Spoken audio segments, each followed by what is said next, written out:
2024 నూతన సంవత్సరం రోజే జపాన్లో న్యూ ఇయర్ విషాదం చోటు చేసుకుంది. ఒక్క రోజులోనే 155 భూకంపాలు, 24కు చేరిన మృతుల సంఖ్య. జపాన్ భూకంపం విలయం సృష్టించింది. అగ్ని ప్రమాదం జరిగి ఒకే దీవిలో 200 భవనాలు కోల్పోయారు. ఇప్పటికే 24 మంది మరణించినట్లు స్థానికులు చెబుతున్నారు. జపాన్ భూకంపంలో కీలక విషయాలు మెల్లిగా వెలుగులోకి వచ్చాయి. ఒక్క సోమవారమే ఈ దేశంలో తీవ్రమైన 155 ప్రకంపనలు వచ్చినట్లు గుర్తించారు. రికార్డు స్కేల్పై వీటి తీవ్రత 7.6 మధ్యలో నమోదైంది. మంగళవారం కూడా ఇక్కడే 6 సార్లు భూమి కంపించింది. మృతుల సంఖ్య వేగంగా పెరుగుతుంది.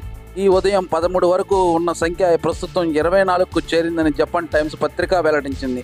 భవనాలు కూలడం, అగ్ని ప్రమాదాల కారణంగానే అత్యధికంగా ప్రాణాలు కోల్పోయినట్లు పేర్కొంది. ఇక నికట్ టోమియా కుయో నగరంలో క్షతగాతులను గుర్తించారు. 45,000 ఇళ్లు విద్యుత్ సరఫరా నిలిచిపోయింది. అటు భూకంపం కారణంగా నిన్న జారీ చేసిన సునామీ హెచ్చరికల తీవ్రతను తాజాగా తగ్గించారు. భూకంపంతో అసైచి దీవుల్లో 200 కట్టడాలు దగ్ధం అయిపోయాయి. పర్యాటక ప్రదేశమైన వాజియా నగరంలోని అసైచ వీధుల్లో భూకంపం కారణంగా భారీ అగ్ని ప్రమాదం చోటు చేసుకుంది. ఈ ప్రాంతం కేవలం 280 చదరపు మీటర్లోనే ఉండటంతో అగ్ని కీలకంగా మారి వేగంగా వ్యాపించి మంటలు దాటికి 200 భవనాలు కాలిపోయాయి. ఈ విషయాన్ని జపాన్ పబ్లిక్ బ్రాడ్కాస్టింగ్ ఎన్కేహెచ్కే వెల్లడించింది. ఈ నగరంలోని ఇప్పటి వరకు 14 మరణాలు నమోదయ్యాయి. కొన్ని భవనాలు ఇప్పటి వరకు మంటల్లోనే ఉన్నాయి.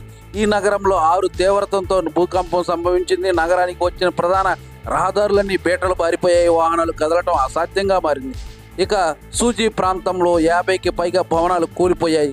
అధికారులు ధృవీకరించారు. ఇప్పటి వరకు వీటిలో ఒక ప్రధాన మందిరం కూడా ఉందని. ఇక్కడే పోర్టు సునామీ అలలు తాకిడితో చాలా పడవలు బోల్తా పడిపోయాయి. షాకీ ప్రాంతంలో సోమవారం అత్యధికంగా 7 తీవ్రతతో భూకంపం వచ్చింది. ఇక్కడ టోకీ వైద్యశాల భవనం ధ్వంసం అయిపోయింది. చాలా ఇళ్లు కూలిపోయాయి. ఈమీ ప్రాంతంలో అత్యధికంగా కర్రలతో నిర్మించిన ఇళ్లు ఉంటాయి. తాజాగా వచ్చిన భూకంపంలో ఇవి చాలా వరకు దెబ్బతినిపోయాయి.